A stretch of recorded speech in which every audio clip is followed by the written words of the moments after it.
जय श्री कृष्णा।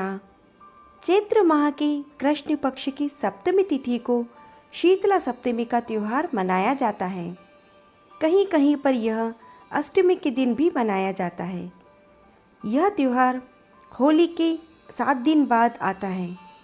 धार्मिक मान्यता है कि इस दिन शीतला माँ की पूजा अर्चना करने से मनुष्य के जीवन में आ रही सभी बाधाएं दूर हो जाती हैं और उनके जीवन में सुख समृद्धि शांति का आगमन होता है। यह पर्व शीतला माता को समर्पित है। आइए अब सुनते हैं शीतला सप्तमी की कथा। यह कथा बहुत ही पुरानी है। एक बार शीतला माता ने सोचा कि आज मैं देखती हूँ कि धरती पर मेरी पूजा कहाँ होती है और कौन करता है। यह सोचकर शीतला माँ धरती पर राजस्थान के डूंगरी गांव में आई और उस गांव में देखने लगी कि मेरा मंदिर यहाँ पर है या नहीं, यहाँ कोई मेरी पूजा करता भी है या नहीं। यह सोचकर शीतला माँ गलियों में घूम रही थी। तभी एक मकान के ऊपर से किसी ने चावल का उबला हुआ पानी नीचे फेंक दिया। यह उबलता हुआ पानी माता के ऊपर गिरा, जिससे माता के शरीर में छाले हो गए। शीतला माता के पूरे शरीर में जलन होने लगी। माता गांव में इधर उधर भागकर चिल्लाने लगी कि अरे मैं जल गई, मेरा शरीर तप रहा है, जल रहा है, कोई मेरी मदद करो। लेकिन उस गांव में किसी ने भी माता की मदद नहीं करी। वहीं अपने घर के बाहर एक महिला बैठी हुई थी। उस महिला ने कहा, अरे यह बूढ़ी माई तो बहुत ही जल गई है, इसके पूरे शरीर में छाले व फफोले भी हो गए हैं। यह अपनी ताप को सहन नहीं कर पा रही है। फिर उस कुम्हारन ने कहा, माँ यहाँ आकर बैठ जाओ, मैं आपके शरीर पे ठंडा पानी डाल देती हूँ। कुम्हारन ने उस बूढ़ी माई पर खूब सारा ठंडा पानी डाला और बोली, माँ मेरे घर में रात की बनी हुई राबड़ी रखी है और थोड़ा सा दही भी है, आप कहो तो राबड़ी ला दूँ। तब बूढ़ी माई ने उनके घर में बनी हुई राबड़ी खाई और ठंडा दही भी खाया। इससे उनके शरीर में ठंडक मिली। फिर कुम्हारन ने उन माँ से कहा कि माँ यहाँ बैठ जा, मैं आपके सिर पे चोटी गूँथ देती हूँ। और कुम्हारन माई की चोटी गूँथने लगी, कांसी से बालों में कंघा करने लगी।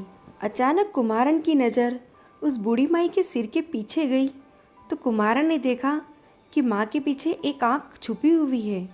यह देखकर कुम्हारन डर के मारे भागने लगी। तभी उस बूढ़ी माई ने कहा कि रुक जा बेटी, डर मत, मैं कोई भूत प्रेत नहीं हूँ, मैं तो शीतला देवी हूँ। मैं इस धरती पर देखने आई थी कि मुझे कौन मानता है, कौन मेरी पूजा करता है। इतना कहकर माँ 4 भुजा वाली हो गई और हीरे जवाहरात के आभूषण पहने हुए, सिर पर स्वर्ण मुकुट धारण किए हुए अपने असली रूप में प्रकट हो गई। माता के दर्शन करके कुम्हारन सोचने लगी कि अब मैं गरीब इस माँ को कहाँ बिठाऊं। तब माता बोली कि बेटी तो किस सोच में पड़ गई। उस कुम्हारन ने कहा कि माँ मेरे घर में चारों तरफ दरिद्रता है, मैं आपको कहाँ बिठाऊं। तब शीतला माता प्रसन्न होकर उस कुम्हारन के घर पर खड़े हुए गधे पर बैठ गई।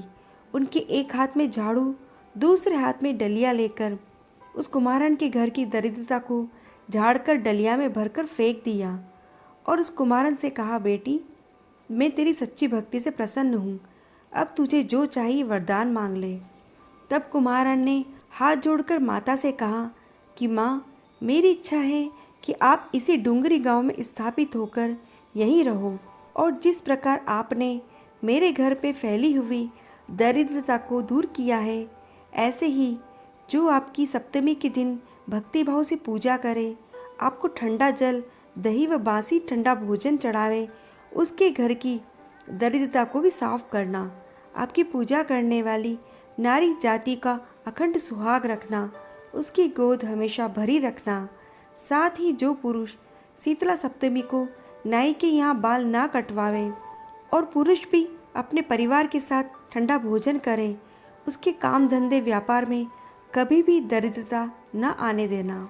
तब माता बोली, तथास्तु बेटी, जो तूने वरदान मांगे हैं वह सब मैं तुझे देती हूँ। हे बेटी, तुझे आशीर्वाद देती हूँ कि मेरी पूजा का मुख्य अधिकार इस धरती पर सिर्फ कुम्हार जाति का ही होगा। तभी उसी दिन से डूंगरी गांव में शीतला माता स्थापित हो गई और उस गांव का नाम भी शील की डूंगरी हो गया। इस कथा को पढ़ने व सुनने से घर की दरिद्रता का नाश होता है और सभी की मनोकामनाएं पूर्ण होती हैं। जय श्री कृष्ण।